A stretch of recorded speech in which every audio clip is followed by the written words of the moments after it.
Hey there, if you're watching this, you've already registered for the task management workshop on October 16th. And if you just stumbled across this video on YouTube, make sure you register if it's before October 16th, because I want to give you a head start. I'm Leslie Ondas, and I'm going to be your host for the workshop.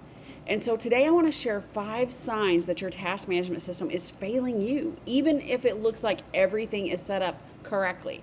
These are the things that we see over and over again with firm owners who come to us saying, we have a system, but I still feel like I'm the only one keeping everything together. If that's you, let's break that down, what's really happened.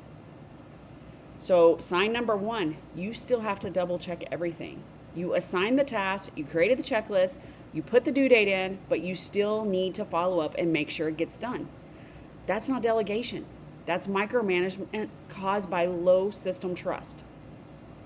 Sign number 2, work doesn't move unless you move it. If you take a day off, the entire system stalls. You're the one keeping everything in motion. You're the one who knows what's due, what's behind, what's stuck, who's doing what, when they're doing it. That's a sign your system is acting like a task list and not a team member. Sign number 3, your team asks you what to do next every day. And I feel this one so deeply. This was the question I hated every single day. My team would ask me, what's the priority? What should I work on next? Is this mine or someone else's? That's a breakdown in visibility. And usually it's a handoff problem, not a people problem, but many mistake that.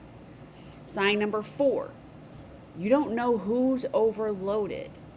You know the person that has so much on their plate, but you don't even realize they have on their plate because you can't see it. That's a sign. If you can't see team capacity at a glance, you'll keep assigning tasks blindly. You'll overload your higher performers, or the ones that are always saying, I'll do it, but then you have no trust because it still doesn't get done.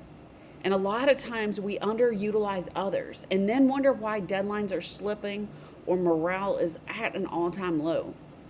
A good system shows you who's at capacity before the fire starts. Sign number 5. This one costs a lot of money. You're doing out of scope work without even realizing it. That's a silent profit killer. If your system doesn't clearly flag out of scope requests, if your team doesn't pause to ask, is that included? If you're having to say yes to every request just to keep clients happy, you're leaking time, energy, and money.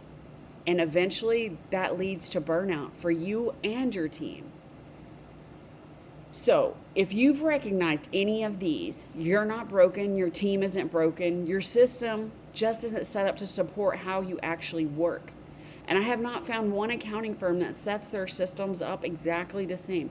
Everybody's different. Every system's different. And I don't care what people use as long as it works. And it works like a team member. And that's what we're going to dive deep into on October 16th in the task management workshop. So block the time. Start noticing which of these signs show up most often for you, and take note of it and come ready to build a system that works for you, not against you. Because this is life changing, and I cannot say that lightly enough. Once we built a system where I could see everything, things shifted, and that's what I want for you. So I can't wait to see you there. Make sure you have your calendar block for October 16th at 1 Central. See you then.